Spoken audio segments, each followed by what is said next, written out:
Hello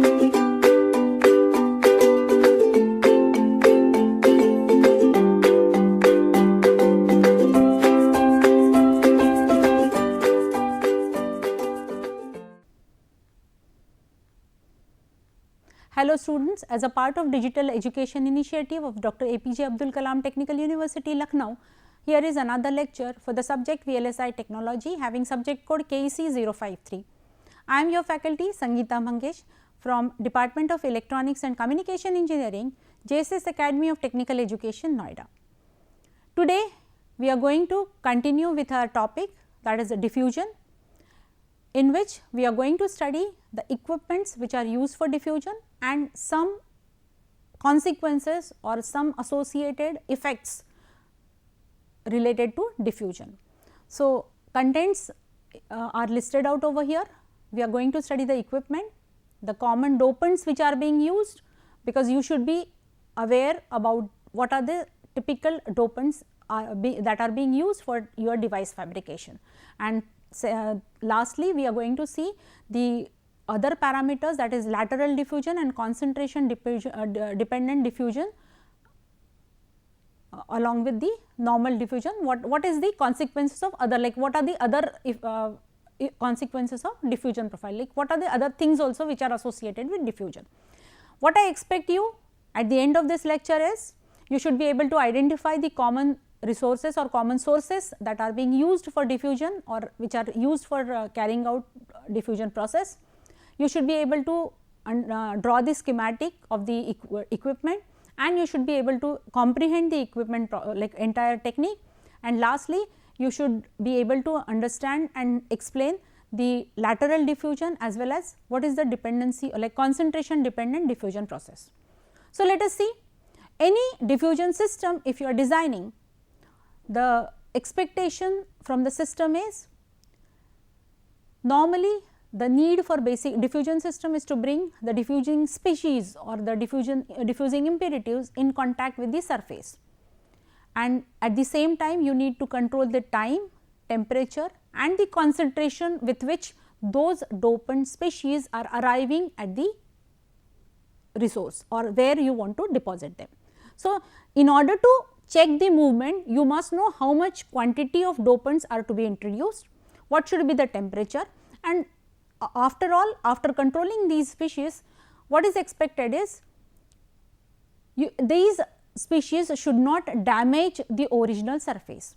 That is, whatever microcircuit fabrication you are going to do, whatever area within which the diffusion is going to happen, it should not affect the other area, it should not affect the overall microcircuit. Secondly, if at any point of time if you want to remove those species from the surface, you should be able to do that. If you have particular, suppose for example, you have attained a diffusion profile of this particular, this kind of this diffusion profile you have attempted. You have obtained this diffusion profile, this is my N silicon, and here I have P plus dopant I have introduced, heavy concentrated dopant profile I have attempted. Now, if I have got some residues over here, I should be able to eliminate, suppose I do not want this much junction depth, I should be able to eliminate certain portion or residues whatever are there, I should be able to easily eliminate them, because those residues can subsequently hamper or degrade my microcircuit reliability. Because within a single wafer we are fabricating multiple devices, the areas where we are performing those diffusion, or suppose if I have a huge wafer on which I am having 100 small areas where I am going to have such profiles. Now, whenever I am attempting such kind of task using photolithographic technique, I have earmarked those areas and then I have performed the diffusion process. So, whatever residue, so if there is any presence of residue, that may hamper, because the devices are so closely packed, so close to each other, because packing density is too much in case of my integrated circuits. So, naturally they should not hamper the performance of the subsequent like adjacent what you call micro circuits, and therefore, they should be like you should be able to easily remove the residual material from the surface. So, first no damage, easy removal of the residual, and thirdly they should produce the same results everywhere. It should be reproducible everywhere. They should have like 100 locations. If I am going, same result should be produced at all the 100 locations. Okay. So, reproducible results should be achieved from the diffusion process. And lastly, you should be able to perform it in number of like large number of wafers, or it should, you should go for batch processing. So, these are the three basic diffusion furnaces which are being used. As you know, the diffusion is basically movement of dopant species within the bulk. Now, exposure of those dopant species can be done using a solid source, it can be done using a liquid source, or it can be done using a gaseous source. So, making use of all these three dopant sources is possible, and therefore, you have got three different furnaces being used. Basically, these furnaces or diffusion technique is categorically divided into two classes. One we call it as a closed tube furnaces, where the dopants, where you are performing this particular task, those are enclosed in the glass tubes. When you are enclosing those wafers into the glass tubes and then performing the job, please ensure it is a very clean, very sophisticated process, but when you are removing them, you have to break that glass enclosure or whatever enclosure you are using, and then you remove out.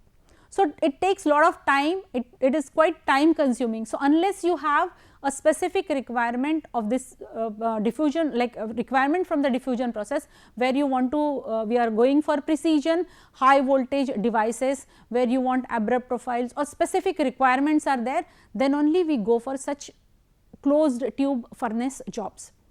Generally widely used furnace is basically a open tube furnace shown over here. I am giving you just like, as we see, there are all these three processes, like three resources can be used. Since it is only the contact is to be established between the dopant and the bulk. So, it can be established using a solid source, it can be done using a liquid source, it can be done using a gaseous source. Now, in case of solid source, you use a platinum boat, wherein your solid source will be held up over here. Then what do we do? The source is then shut off by moving the, then the source is shut off by moving the dopant source to the colder region of the furnace. Now, what happens is, you convert this source or you convert it into vapors. These vapors are then purged along with, they are made to flow over the wafers along with some inert gas. There will be a carrier gas. This carrier gas will be ensuring uniform flow of these dopant species onto the onto the wafers, and automatically this is a quartz wafer diffusion tube, and automatically the leftover gas or species will be brought out from the vent, and your diffusion will process will be initiated or it will be performed. In case of my liquid source, a carrier gas is bubbled through the liquid. The carrier gas is bubbled through the liquid and is transported to the wafers in the form of vapor. Here also we are converting, it is being bubbled through. So, along with the carrier gas, the water like liquid source is converted into vapor, and these carrier gases, these carrier gases are bubbled through these liquids. So, they will along with the dopant vapors, they will be going. You can control the flow using valves, and you control the conveniently you can control the flow through the bubbler, you can control the temperature also, you can make use of halogen dopants also, which will basically control the impurities. The technique reduces heavy metal contamination, it reduces the heavy metal contamination because you are able to use the halogen dopants. The third type of source is your gaseous source. It is very convenient, it is very convenient, and to have uniform coverage we make use of spinning technique. Now, what is this spinning technique? Normally, like this is also one of the technique wherein you are continuously, this is way through which just see, I will show you. Here we are using the these are the wafers which are being which are being exposed to, or where you are performing your diffusion. Now, this gaseous source diffusion system will make use of you have gases. Now, to have uniformly coating onto the wafer surface, what we do normally, we ensure that the wafers are also spin coated. Wafers are also spin coated, and then you have uniform covering onto the wafers, and then since they are exposed uniformly to the dopant species, you expect that the dopant profile will be uniform throughout the area which is being exposed. Here is a zoomed view of the same, like enlarged view of the same open tube system, wherein you are using liquid impurity source. The nitrogen gas or N2 gas is bubbled through this, and this is a quartz tube. So, this gas is basically used to control the carrier flow, or it is a carrier gas, it is bubbled through this liquid source. So, along with the dopant species, the wafers it will flow over the wafers and it will diffuse it and it will come out of the vent. Now, basic temperature when we are going for closed furnace, please understand, the temperature when you go for closed furnace ranges from 1200, it is around 1200 degrees centigrade, and when you go for closed furnace you have very clean process happening, whereas when you go for open tube furnace you have to be very careful, you have to take a lot of precautions while inserting the wafers and taking out the wafers. Now, in this process also you have to ensure, like since it is a batch process, when you are taking out the wafers also, please understand, here it is a heated environment. It is a heated environment, you have around 600 plus degree centigrade this one. So, the range this is about the close, whereas in open furnace you will have somewhere temperature ranging from 600 to 1200 degrees centigrade. Now, this is about the open furnace, this is for open system, this is for closed. And I told you closed is slightly complicated, and therefore, it is only used for specific applications where you need lot of precision. Basically, for high voltage applications you go for closed furnace system, because it is you have to ensure also that the area occupied by the dopants, like where you want to perform the diffusion, should be more than the area of the enclosed environment. So, that is what is very essential, because you have to effectively use that space within which those wafers are being kept. So, it is a closed packed environment where you are exposing it, and then you break that and then take out the wafers. So, that is how you will carry out. So, the closed system will be always efficient, very good, but it is slightly time consuming and complex, therefore, it is only used for restricted applications, whereas for normal use or for practical applications wherever we are going, generally we go for the for all practical applications we go for open tube furnaces. Now, there are certain do's and don'ts or certain precautions to be taken while handling this particular wafer like this particular system. So, what are those? So, I told you already it is a heated environment. Now, when you are using the heated environment and you are performing one after the other, like batch processing is being done. So, you are removing one set of wafers, suppose you have 100 wafers placed at instant T1, second lot of 100 you want to put at instant T2. Now, while removing them and putting the other one, there is a possibility that the temperature gradient whatever is happening, because here the temperature will be around 600 degrees centigrade to 1200 degrees centigrade at which you are performing the diffusion process. Now, when you are removing the wafers, there is every possibility that the temperature gradient or the difference in the temperature happening might hamper or might develop stress factors or dislocations, which in turn can compromise the device reliability or can compromise the electrical characteristics. And therefore, you have to ensure that the rate at which this is being pulled out, the rate at which that is being pulled out should be very less, very slow. Normal temperature gradient or the rate at which the temperature variation has to happen is normally 3 to 10 degrees centigrade के variation से you have the temperature, and the wafer mounting or the area where the wafers are being mounted is also not made very big. It is that range is around 10 to 100 centimeters. Only during this area, only during this range the wafers are being kept. So, for a small area, like even if the furnace is huge, only for the restricted area where your temperature profile is uniform, please understand, here you ensure that the temperature profile is uniform and the area covered by the wafers is also not too big, so that you do not have any variation in the diffusion profile what you are going to attain. So, you have to ensure that these two factors are being taken care of.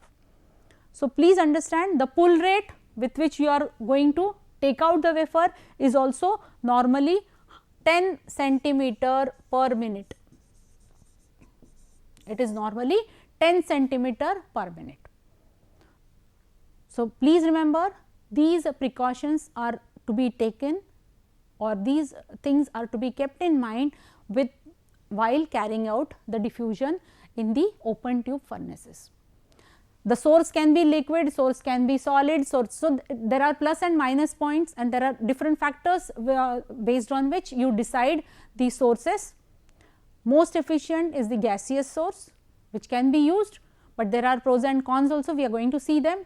Liquid source is the another choice which is generally preferred, and what is being done is in case of spin coated wafers, what we do, we put place the wafers onto the vacuumized chunk and then rotate them at a high RPM of 2000 to 5000 RPM rate, and when they are rotated you put the liquid dopant source onto it, and then you convert, then you slowly hit the wafers or you place those wafers into the furnace, and then at elevated temperature the diffusion is made to happen, or they are then the movement of species is what you call encouraged, and after that, since the spinning with spinning your wafers, with spinning there will be uniform, the wafers will be covered uniformly with the dopant, your dopant is available onto it,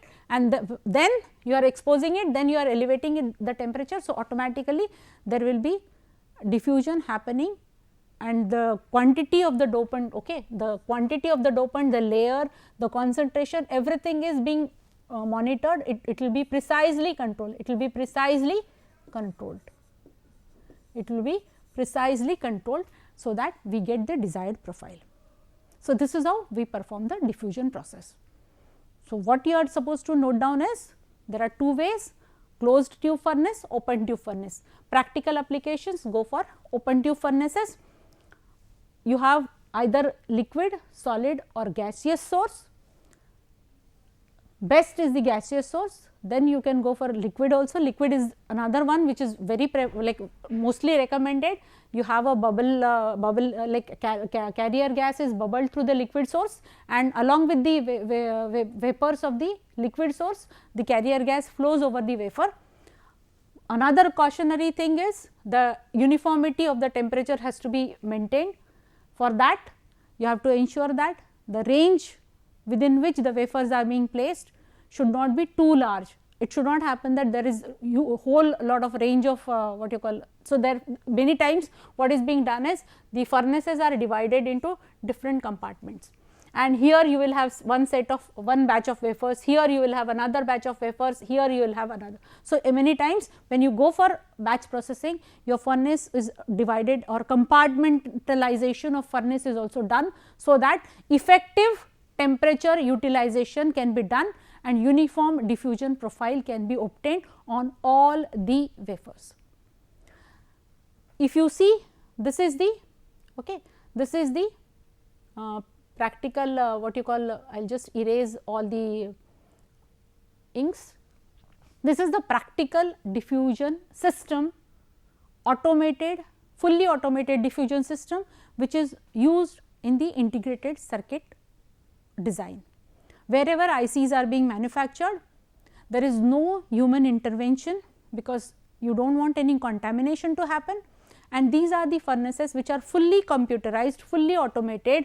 The diffusion space control flow of the diffusion species, the loading and offloading of the, once you load the furnaces wafers into the furnaces, automatically the entire process you can set on the, through these computerized automated what you call tools, and it will be taken care of by the entire equipment. So, there is no intervention, and this is how the equipment looks like. Here also it is being shown when manual intervention through manual. I told you already, when you are handling the wafers, you have to ensure that the area, or when you are taking them out, when you are putting them in, there is every possibility that there is variation in the temperature, and this temperature gradient can lead to damage or development of stresses into the orientation of the crystals or the layers which are getting formed. You do not want that to happen, and therefore, you have to ensure that there is uniform temperature gradient being maintained. When you are removing the wafers, the rate at which you are exposing the temperature gradient also has to be what you call taken care of. So, that the slowly you need to take out the wafers, or there is another option, you have compartmentalization being done. So, that slowly the temperatures are what you call degraded, or like whenever you are eliminating. Another option is also there, many times being recommended, is the wafers are placed like spin coated and then placed into the cold furnace, and subsequently the furnace temperature is slowly elevated, and once the diffusion happens, again that is cooled down, and then the wafers are taken out. So, this is also, but then please remember, for every dopant species you are using separate separate mechanism, separate furnace, because there will be, otherwise there will be a contamination. So, to avoid contamination, because there will be deposition onto the walls also. So, you have to ensure that the mechanism of the carrier gas, purging of the inert gas has to be periodically carried out. So, that there are no deposition of the, like there is no deposition of the species onto the wall. So, that is also one precaution you need to take care. Okay. You need to take care. This is another this one, you are loading the phosphorus diffusion, like for phosphorus diffusion the wafers are being loaded. This is actual from C.D. Pilani, the photograph is from C.D. Pilani. Here also this is the chamber, this is the oxidation and diffusion furnace stack. You are simultaneously doing the like you are having oxidation chamber also and diffusion also being carried out. So, you have wafers along with oxidation, the diffusion is being done. So, this is also one technique through which you carry out the like to get the desired profile. Now, why do we go for that? You know already, see when you have this I will just give you the idea. Now, why do we go for oxidation assist, like you have the oxide layer, please understand this is the oxide layer available to you, and what do? We perform the diffusion through oxide layer, or okay. So, you have a particular profile being obtained, okay, this is your, okay, this is my silicon dioxide and I get a particular profile, I will say like this. I do not want such deep junction depth xj, I do not want this junction depth xj. For example, if I do not, like again I will draw over here, I have this silicon dioxide and I am having my silicon here. Now, suppose if I get the diffusion profile, okay, if I get the diffusion profile like this, I do not want this much xj. So, what I will do? I will remove this particular portion. So, my junction depth automatically gets reduced to xj dash, and I will get the desired diffusion profile as mentioned over here like this. So, you have different masks which are being used when you carry out the perform diffusion. You can make use of different what you call layers which can perform as a mask or which can behave as a mask, through which you allow the species to penetrate or allow the movement of dopant species within the silicon bulk, and you get the desired profile. and once you get that junction depth, you eliminate the front portion or you eliminate the top area. So, automatically you will get the desired. So, that means अगर मुझे ये मिला है and I want only this junction depth, so I will exactly remove the silicon dioxide and my device will be only fabricated for this xj. So, this is also one of the way in which I can carry out. We will see these approaches in detail in the subsequent classes. Now, let us check out what are the process like typical dopants. You know, boron and phosphorus are the two important dopant species. Therefore, we are going to use boron. Solid boron is boron nitride and boric acid. The temperature is around 600 to 1200 degree centigrade. You can get high and low this one, and it is very clean process, requires activation of boron species and it is readily available and proven source being used. As far as liquid source is concerned, you have two, that is boron tribromide and methyl borate. Both can be used for 10 to 30 degree centigrade. Of course, liquid what you call if you are using liquid source, you do not have to elevate the temperature too much, and therefore, you can get very good profile, clean system, good control over the impurity. Of course, through bubbler you are moving the dopant and simple to prepare and easy to get the operate this particular system. In case of gaseous species, though you are getting very good profile, you are performing the job at room temperature. So, you do not have much impact, you have better controllability, but only drawback is you have the byproduct or the handling, the gas is highly toxic. So, you have to handle it very carefully. The gases which are being used or in gaseous form when you are using those species, those are highly toxic. So, you have to ensure that proper care has to be taken while handling them. Similarly, you have red phosphorus and phosphorus pentoxide as the phosphorus species. When you go for like initially either you use boron or phosphorus, these are the typical species which are being used for dopant, adding dopants when you are fabricating the devices. So, solid we are using 200 to 300 degree centigrade, concentration can be less than 10 raised to the power 20 per centimeter cube, low surface concentration can be obtained. You have typical behavior of phosphorus, we are going to study in the next lecture. These species or different species behave because of their property through which they move into the what you call bulk, whether they move through interstitial, whether they move through what you call vacancies, their mobility will be defined, and that is why you have concentration like poor surface concentration. As far as liquid is concerned, you have two liquid sources, phosphorus oxychloride and phosphorus tribromide. Both these liquid sources can be operated at very low temperature, that is 2 to 40 or 170.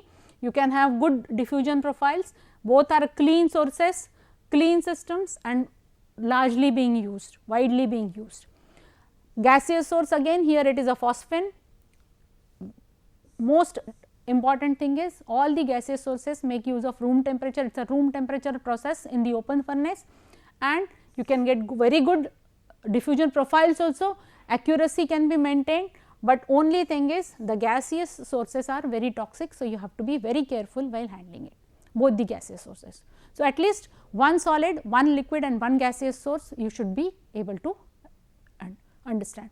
Then comes the lateral diffusion. Along with the vertical, you have two dimensional diffusion happening, because diffusion process is always a two dimensional.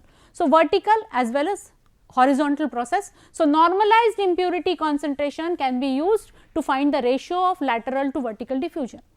The process has specific impact related to the coupling of the devices, and the process parameters are to be specified, like they should be adjusted according to the to address the lateral diffusion, and therefore, you have to be very carefully carry out the process.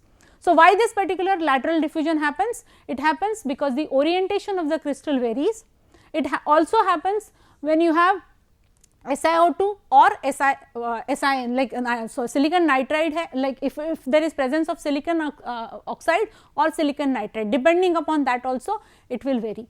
So, whether it is how it is travelling horizontally and the rate at which it is travelling vertically will be mismatched, and that is why we call it as a lateral diffusion.